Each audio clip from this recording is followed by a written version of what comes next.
Let's talk about the Giants. How good are the Giants with Rafael Devers? They're better. How much better? Playoffs Significantly, better? significantly better for me. Do you want to rank the NL West now? Well, it's still Dodgers. Okay. Then I think with the Giants, they jumped into number 2 with their pitch. Logan Webb, if you ain't seen Logan Webb pitch this year, he's a stud. Mm-hmm. He's an absolute stud. And the rest of their pitching has been really good, too. That's why they could afford to move the guys they moved with Hicks and Harrison, because they have other guys that are pitching really well. Robbie Ray's been really good. And so for me, what do they need? What's the thing the stat we talk about every year with the Giants? They haven't had a 30 home run guy since Barry Bonds. That was in 2004, I believe. The year I was there. That's crazy. Okay? So who can hit? If anybody can hit. Well, they've had stars. Buster Posey. I mean, listen, they've had stars. They just haven't had anybody hit now. 30 homers. Oh, yeah, they don't have a star. Now. True. But this takes pressure off Adames. This makes their lineup significantly better. Now, and you know what it brings? It brings an energy to the team that they're like, man, our front office is going for it, boys. We're going for it. Mm-hmm. You can't put a price on that. No. I mean, this is a top 10 hitter in baseball. And sure, you're going to go to San Francisco, and sometimes he's going to go opposite field, and instead of going off the monster, it's going to be a long fly ball out. That's expected. That's part of what makes recruiting certain superstar bats difficult if you're San Francisco, because some hitters are going to look there, and they're going to look at other spots and be like, do I want my numbers to go down? Because in almost every case, your power numbers are going to go down there compared to most other ballparks. On the opposite end of the spectrum here, yes, this team is playing well. Most of their players are in that prime window. He mentioned Webb, he's 28. Adames and Ryan Walker are 29. Robbie Ray is having a great year. He's 33. Matt Chapman's on the IL, but he'll be back. He's 32. Patrick Bailey. Yeah, the time is now. If you're Buster Posey, you're not pushing it down the line here. I heard someone talking about this, and this is a big point for me. Buster Posey came up under Brian Sabean. Right? Brian Sabean, say what you want about Brian Sabean, but he was the architect of them winning the 3 World Series, okay? What did Brian Sabean have a knack to do? When he thought it was time to strike, he made a move to get him over the top. Marco Scutaro, right? Hunter Pence. All these guys to get him over the top, and it worked for 3 World Series. Buster Posey came up under that. He's a former player. Guess what he thinks? We can win every year, guys, if we just get the right pieces. Well, he smelt a great opportunity and not have to give up a lot, and the owners gave him the go-ahead to do it, and guess what he did? Yeah, we'll take Rafi Devers. Are you kidding me? 130-something OPS plus in the middle of our lineup? Huh. Please. Here, you want Jordan Hicks, and you want Harrison, and you want Tibbs, a first-rounder who's ways away, and some guy that no one's ever heard of? Bayo? Yeah. Here you go, Red Sox. We'll take Rafi Devers' problem off your hands. Thank you. You don't know how to communicate with him. Most people in the league know Devers. He's been in the league for a while. He is not a problem child. He's not. This is not Manny Ramirez in Boston. And also, they kept Manny, and how did that go? Pretty well for them while he was there. Yeah. So it's not like they're acquiring someone that's going to be a problem as long as they know how to do this. Talk, communicate. They know how to do this under Buster Posey. Matt Chapman, Willie Adames, now Rafi Devers. Over $600 million they spent in those 3 dudes because they couldn't produce enough position players to get the job done. Maybe Farhan Zaidi never got that money, or maybe Farhan was like, I don't see any surplus value. Buster Posey sees an opportunity to win. He's striking while the iron's hot. Rafael Devers has 15 homers this year. All lefty bats on the Giants combined have 14 homers. Oh, my gosh. Yeah.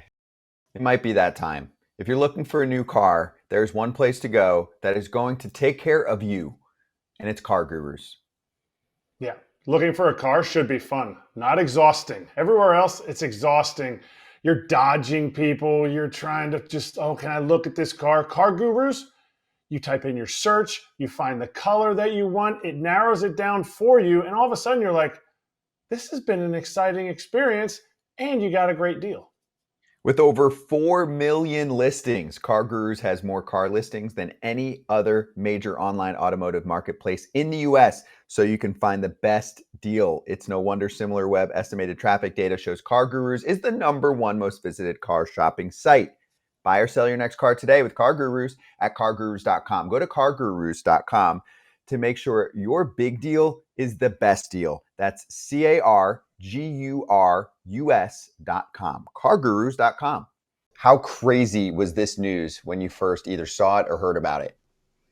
Well, I mean, it was June 15th. That it's just almost unheard of now to make big deals like that this early. I love it. I love it. When I covered the A's for a million years, Billy Beane did this a few times, not quite this early, but he did swing some earlier big trades. You tend to get sometimes a better price. And I've always felt like, hey, if you want a guy and you've got the deal in place, you're going to get more. You have them for longer. The Giants really, really needed a big left-handed bat. Is this the biggest trade for the Giants? They haven't made a trade with this kind of potential impact in forever that I can remember.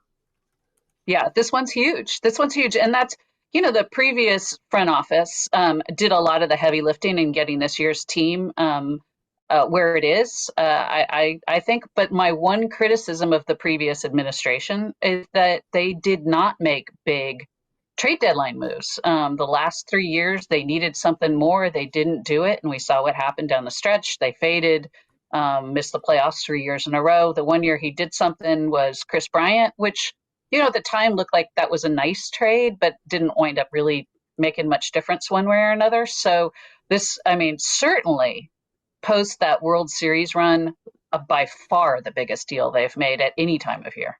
What do you think about the Giants lineup now? This team has been playing pretty well. They have won a lot of close games, which means a little more offense would certainly help. This is what everyone, I think, would agree is at least a top 15 bat. I've been calling at least a top 10 bat in my mind. So how much do you think this changes the complexion of the season for San Francisco in terms of what they needed? Well, they have the pitching. The defense is usually solid. Chapman's out right now, but when he's back, they're solid to very solid. We have known since before the season started that they were light on offense and they were not going to have the best lineup in the division by any means. This had become a major issue. Not enough left-handed hitters, not a left-handed power. It was really starting to show. And as good as the pitching is, the starting pitching has been very good. The bullpen's been outstanding. There's going to come a point where the pitching goes into a little bit of a funk and you need the hitting at that point to step up. That offense, was doing what it could. Certainly, they're right there, a half step behind the Dodgers. They've had a very nice start to the season. But at some point, that offense was going to have to do more. This trade, letting Lamont Wade go, that was step one. We all love Lamont, but he was just struggling. Getting Willy Adames going finally. He got a day off going into Colorado, so it wound up being kind of 2 days off, and then Colorado. He looks like he's kind of back where he was. If he's going when Chapman gets back and then adding Devers, they've got a much, much stronger middle of the order. And remember, they've got Jung-Hoo Lee, who's now back in the leadoff spot. They've got Elliot Ramos, who potentially could be an all-star for a second year in a row. They've still got some weak spots there, but it lengthens the lineup. And, as Dom Smith said yesterday, that Cove is suddenly going to be seeing some more action from the Giants side, finally. Who benefits the most in that lineup from the addition of Devers? Is it somebody that's getting protection? Is it Elliot Ramos, who now doesn't have to do as much? Or does Elliot Ramos then kind of say, whoa, wait a minute, I was the star? Is there somebody that really is going to positively affect the most? Well, I think everybody is thrilled about this move. Logan Webb yesterday, he's very close to Kyle Harrison, one of his best friends, and he said he was ecstatic about adding Devers. So it tells you how the pitching staff feels. And in fact, I think the pitchers are the ones that will benefit the most in the lineup. They will probably move things around from time to time. That's the way Bob Melvin's kind of done things. They will sort of platoon some guys. So on a given day, it could be somebody different. But certainly whoever is hitting right in front of him is probably going to get the benefit of it. And you're right, it will take a little bit of the pressure off some of the bigger bats, for lack of a better word, in the lineup now. Guys like Ramos, guys like Chapman, Wilmer Flores. But we don't know where Devers is going to get the bulk of his playing time still. He could play third until Chapman's back. But when Chapman's back, obviously he's going to be there. So do you just put him at first? He hasn't wanted to play first. They're going to sit down and have a chat with him and said then they'll decide. The DH spot is Wilmer Flores. Wilmer Flores can play first base, but they really like him at DH to sort of minimize sort of the wear and tear on his legs. Last year, he just was not himself because of leg injuries. So I think that's going to be really interesting to see, but he'll be in there wherever he is. He will be in the lineup. Susan, tell me about the other side of this trade. If it hurts the Giants at all from a run prevention standpoint this season, and also what Red Sox fans should be expecting from Jordan Hicks and from Matt Harrison, who was immediately optioned by the Red Sox, but I would imagine will be a factor for them at some point. Yeah, Harrison, I mean, he's a talent. You know, he was the Giants' top pitching prospect for the last several years until, you know, he came up last year. Yeah, he's had his struggles. You know, he was a rookie, getting adjusted to the league. He's very young. He's 22.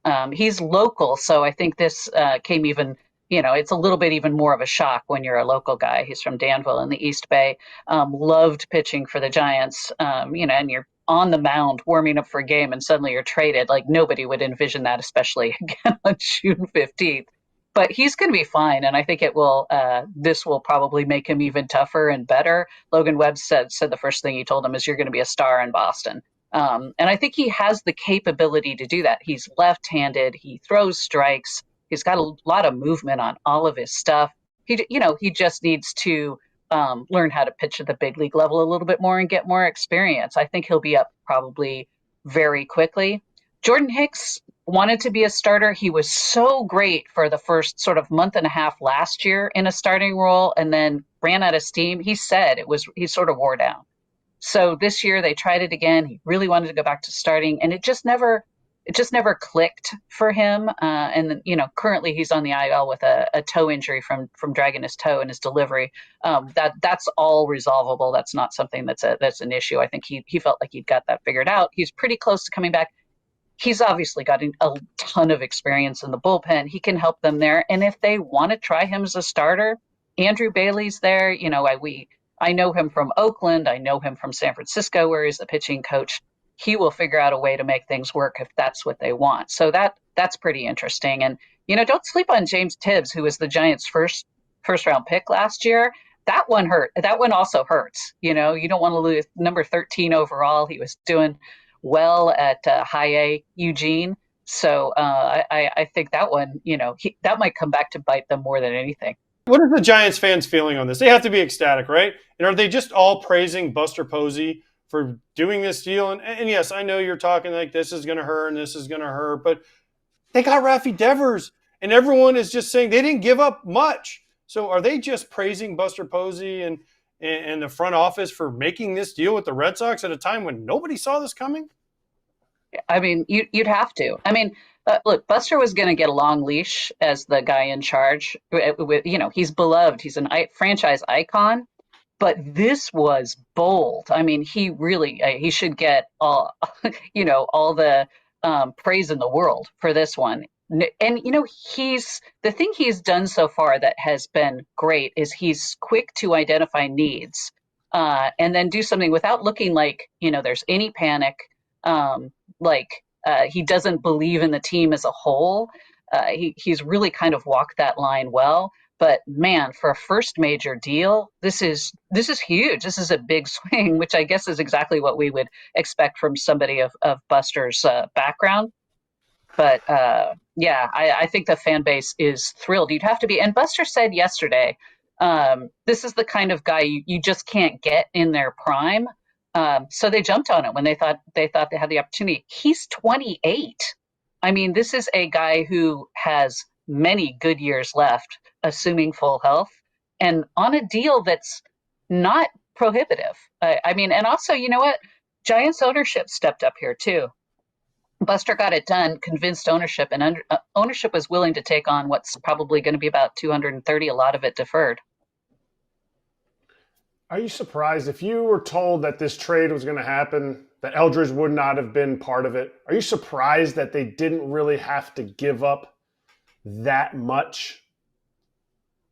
I think we knew if they made a big deal this year that it was probably going to be from their young pitching. They've got a lot of good young arms. They've got more in Sacramento. They've especially Carson Wisenhunt, who's probably going to be the next guy up when they have a need.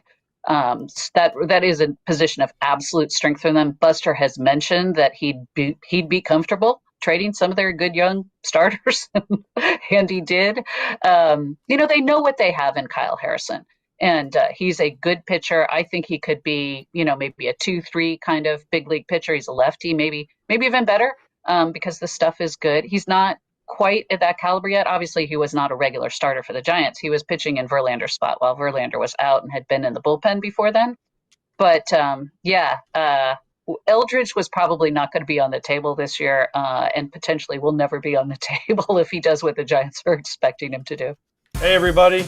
Be sure to like and subscribe for more content. We're back here every weekday, all year long, so do not miss an episode. The videos are coming in all day. Here's another video you might enjoy. Baseball the way it should be covered.